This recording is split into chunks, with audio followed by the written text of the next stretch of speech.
Պարոն Աշոտյան, այսօր պետք է լիներ ձեր դատական նիստը, բայց դատական նիստը հետաձգվեց, որովհետև դատավորը, որ պետք է անցկացներ, այն քննում էր Սամվել Կարապետյանի դատական գործը։ Սա չեք համարում քաղաքական առաջնահերթություն, որ ինչպես հայտնի է Դոլմազյանը իշխանության սրտի դատավոր անվամբ առաջնահերթություններ է դրել, ձերը թե Սամվել Կարապետյանինը ըստ այդմ հետաձգել է ձերը։ Ճիշտ ասած, ես կցանկանայի, որ ամենամեծ խանդի տեսարանը մեր երկրում տեղի ունենար հենց այդ հարցով, թե ում դատն է առաջինը, որտեղ նման հարցադրում առասարակ նման դատերը զավեշտալի են, նման մեղադրանքները զավեշտալի են։ Ակնհայտ է, որ մեր երկրում ամեն ինչ շահկապված է, եւ ձեր բերած օրինակը դրավառ ապացույցն է։ Երբեք ոչ ոք չի կարող վստահ լինել, որ իր հետևից չեն գալու եւ այդ դեպքում այն հարևանի հետևից գնացած գործով հաջորդ դոմինոյի բանը խաղակտորը ինքը չի լինելու եւ այն ինչ որ կատարվում է մեր երկրում քաղաքական ռեպրեսիաների աննախադեպ ալիք է, որի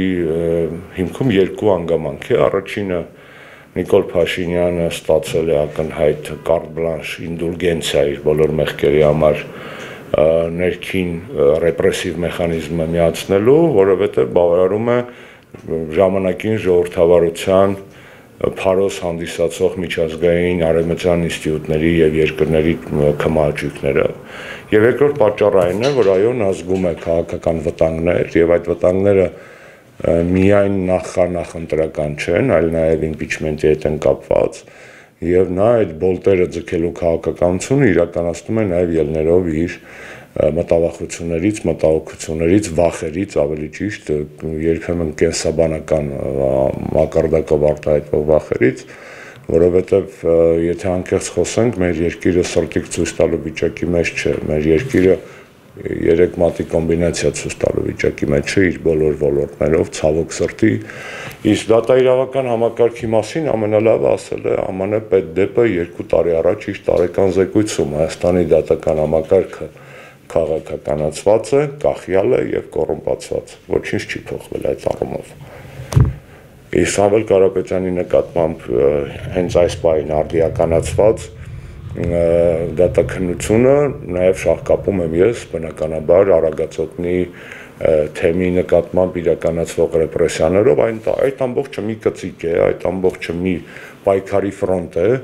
եւ Սամվել Կարապետյանը դա քանիցս ասել եմ եւ սրբազանները արդեն 3 եւ հոգեվոր մյուս այրերը խղճի բանտարկյալ են, սա ակնհայտ է, որ նրանք ենթարկվում են ռեպրեսիաների եւ ոչ թե իրենց քաղաքական ակտիվության համար, որովհետեւ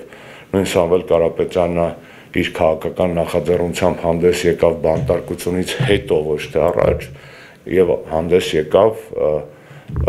մինչ այդ ի պաշտպանություն եկեղեցու իր հանրային հայտարարություններով, այսինքն խղճի համար են, իսկ դա ցանկացած երկրի համար տարբեր երկրներում կան քաղաքբանտարկյալներ, հա, տարբեր երկրներում, բայց խղճի բանտարկյալներ կան ավելի պակաս թվով երկրներում, որովհետև դա լկտիության, իշխանական լկտիության, սանձարձակության հակառեկորդ է։ Եվ օրինակ Ադրբեջանում կան շատ 4 տասնյակ մոտ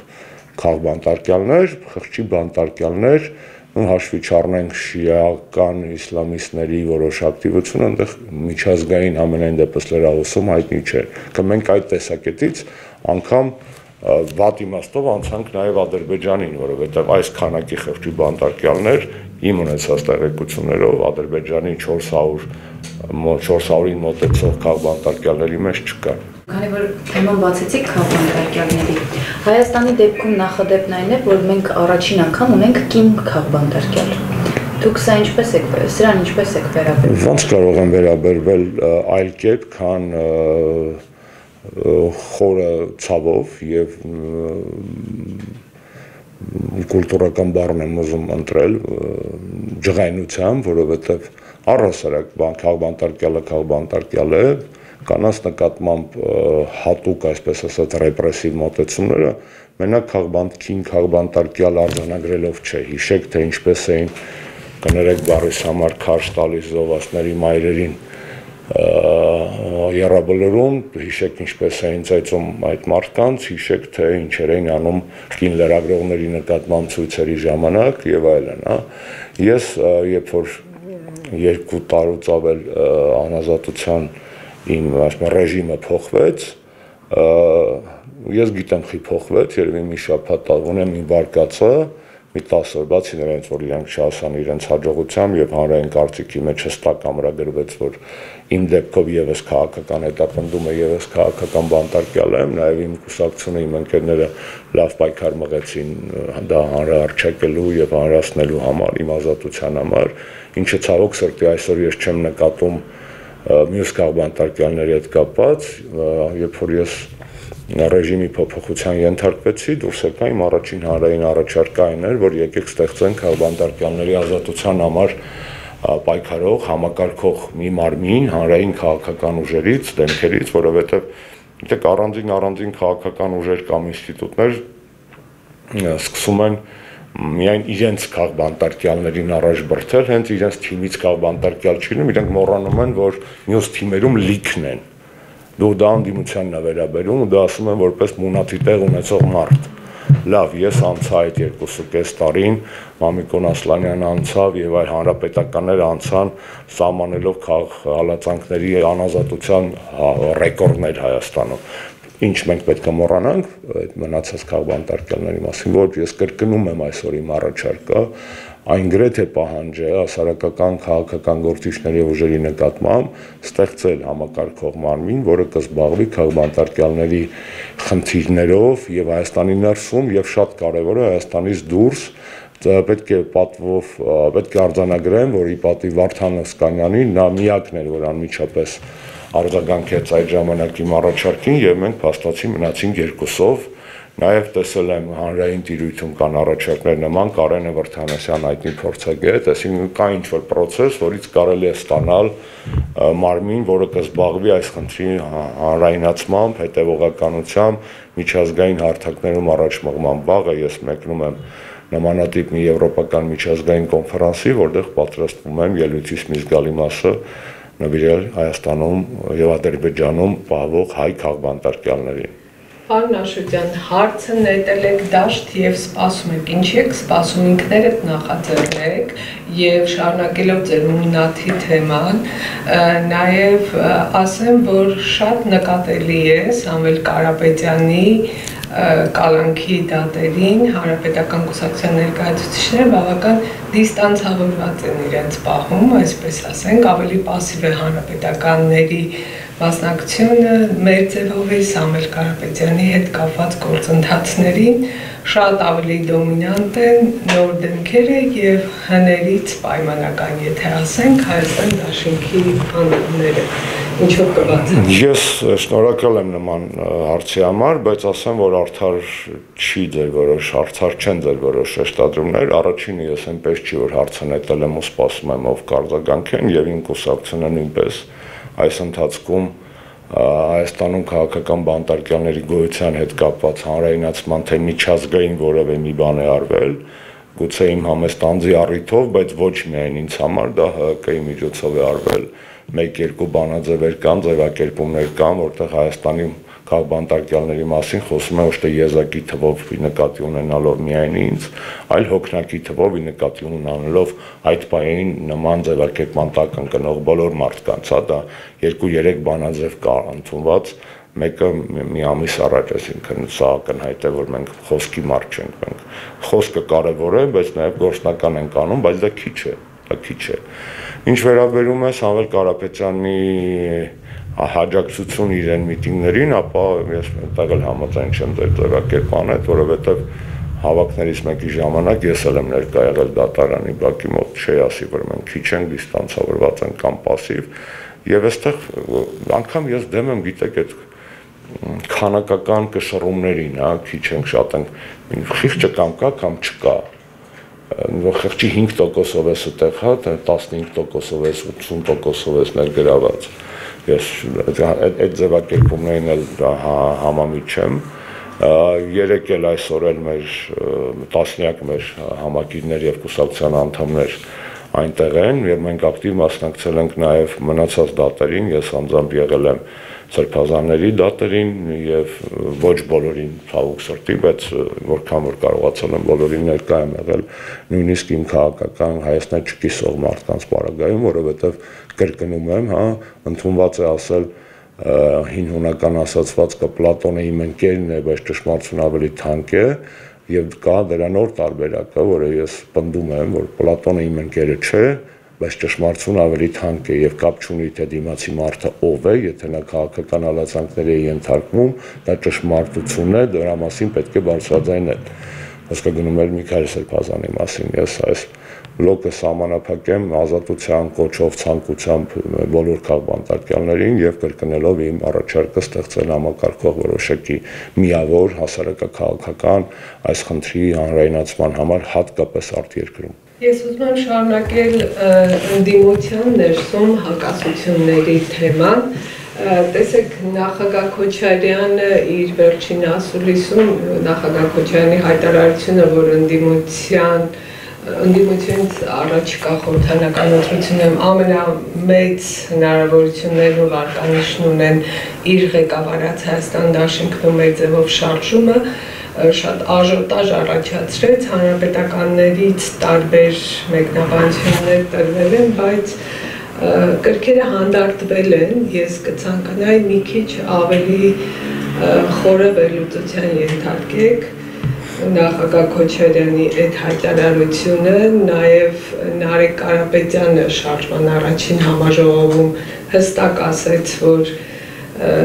նախընտրական դաշինքների մեջ իրենք չեն պատրաստվում մտնել, որևէ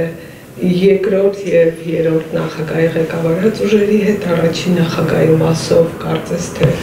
դեռ հստակ հայտարարություններ չեն անում։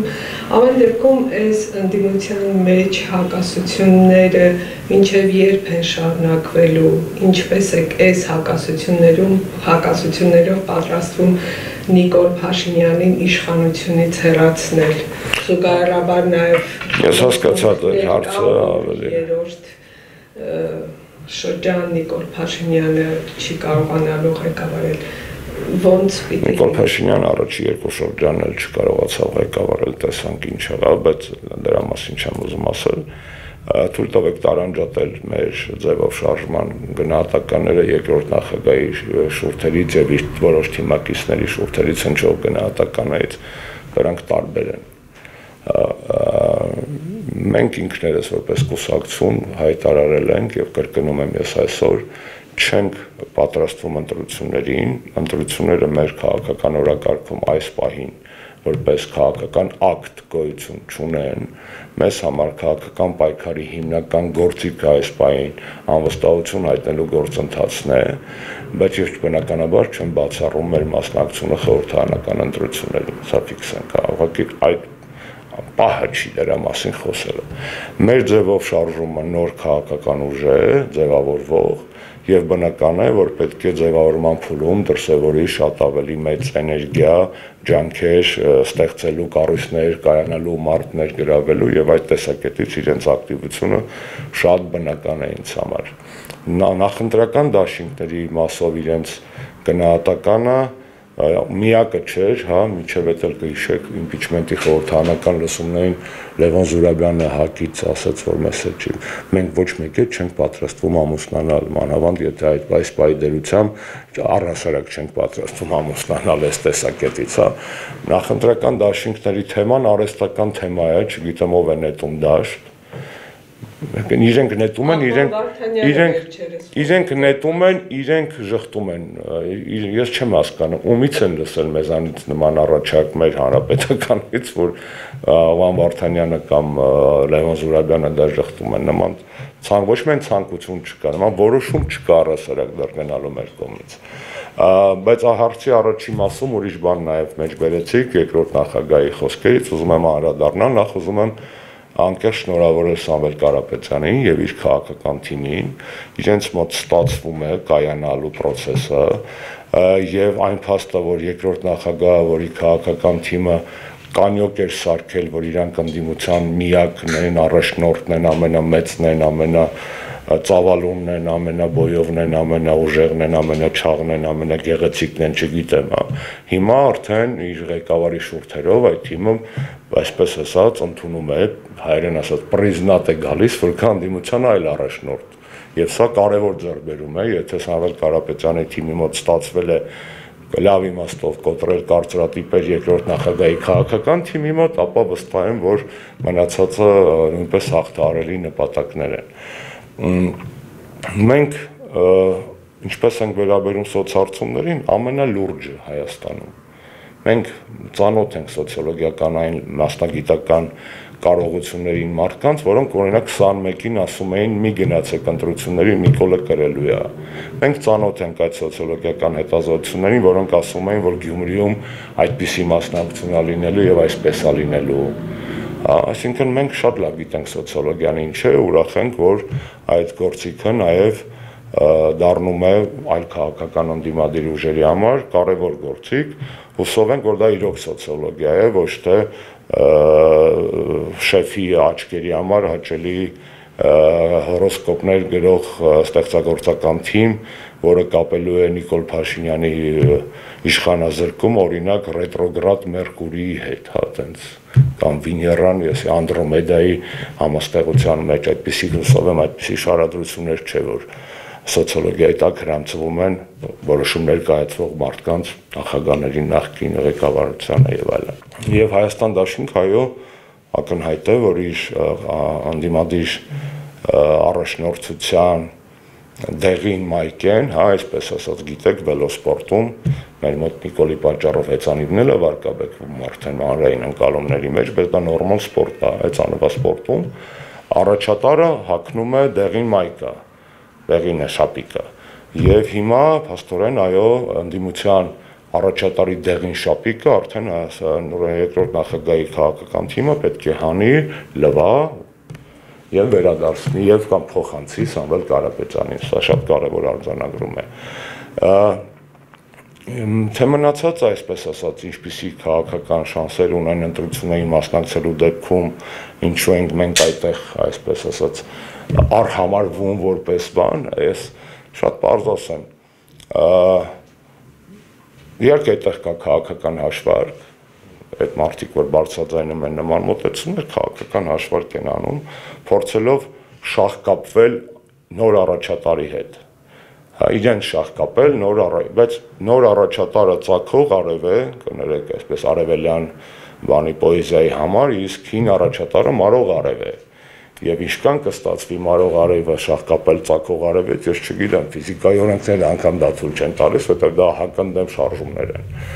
Ինչևէ, մենք դեռ չենք հայտարարել մեր քաղաքական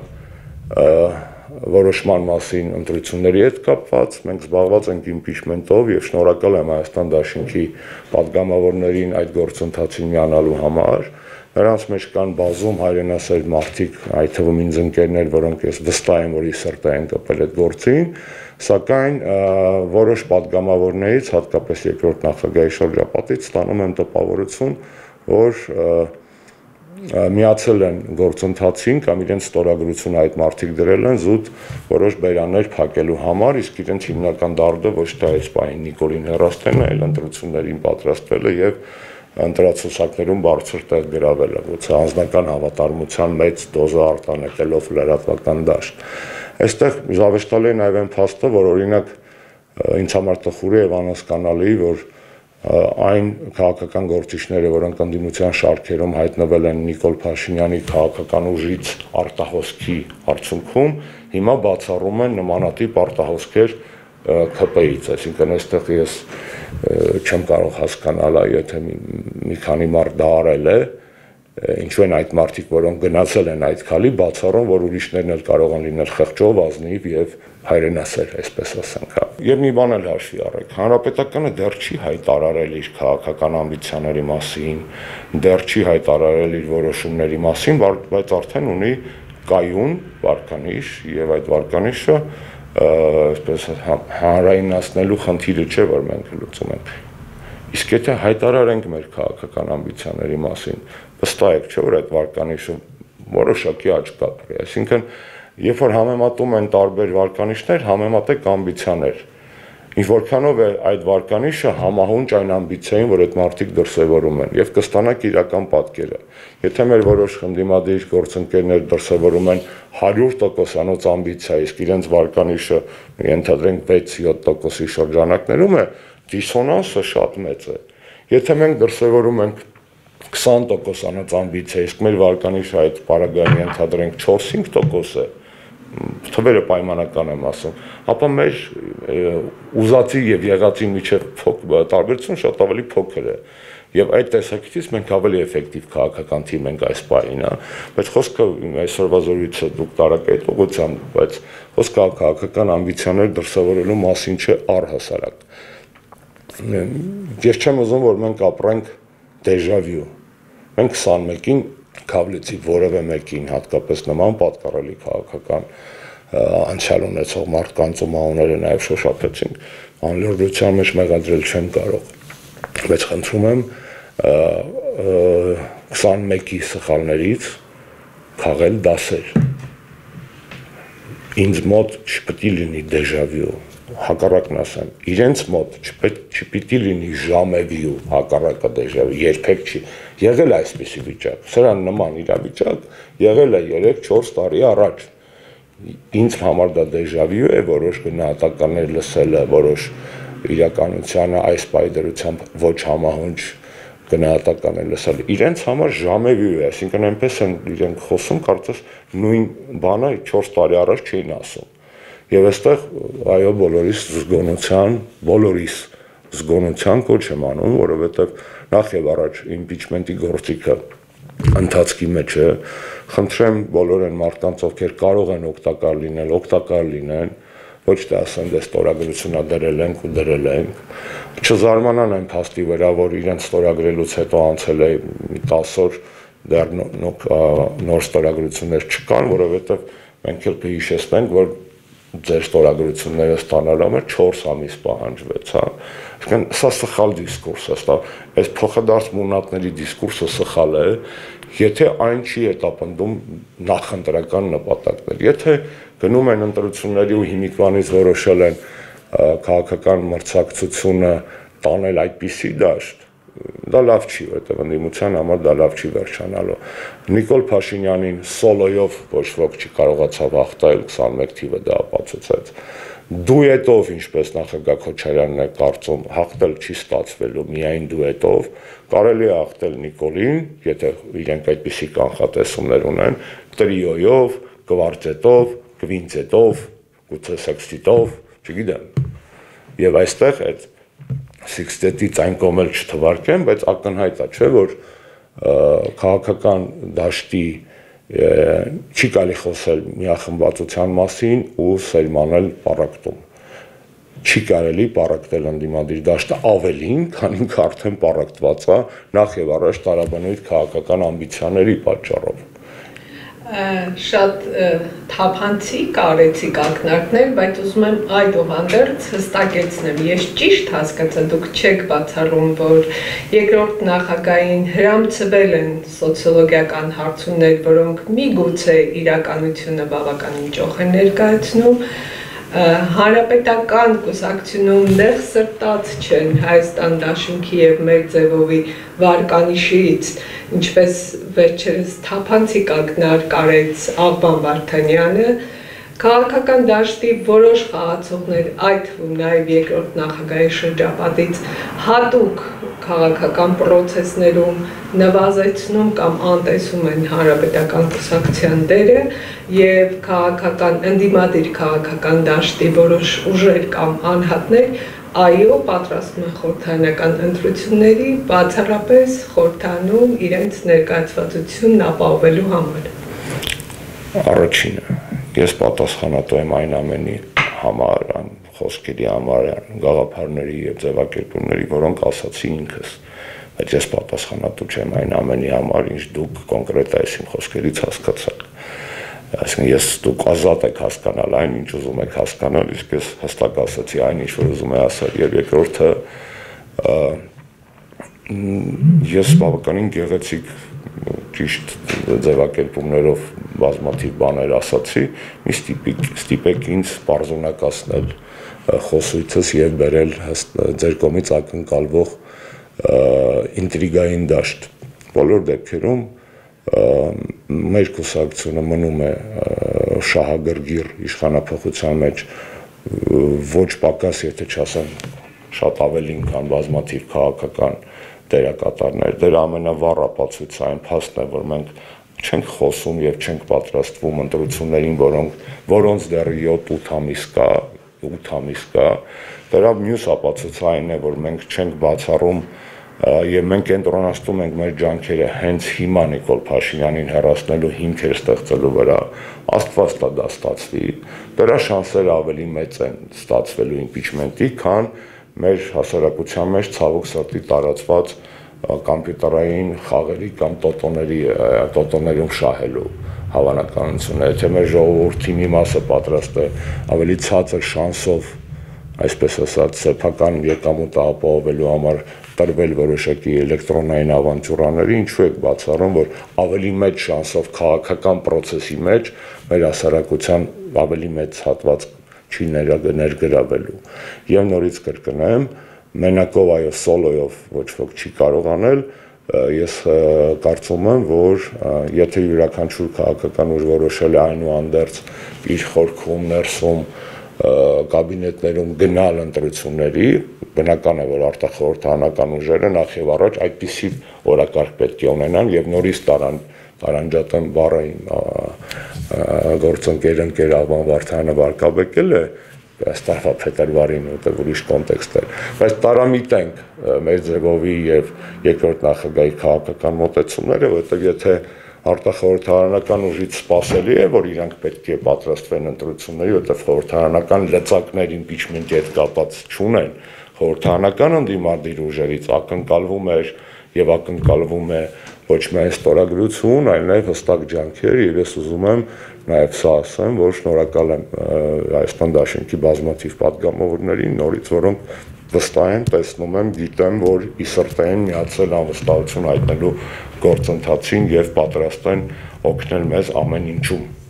Իսկ անվստահության գործընթացում կա արդեն որևէ առարկայական բան, որի մասին կարելի հիմա խոսել բացատրել։ Անվստահության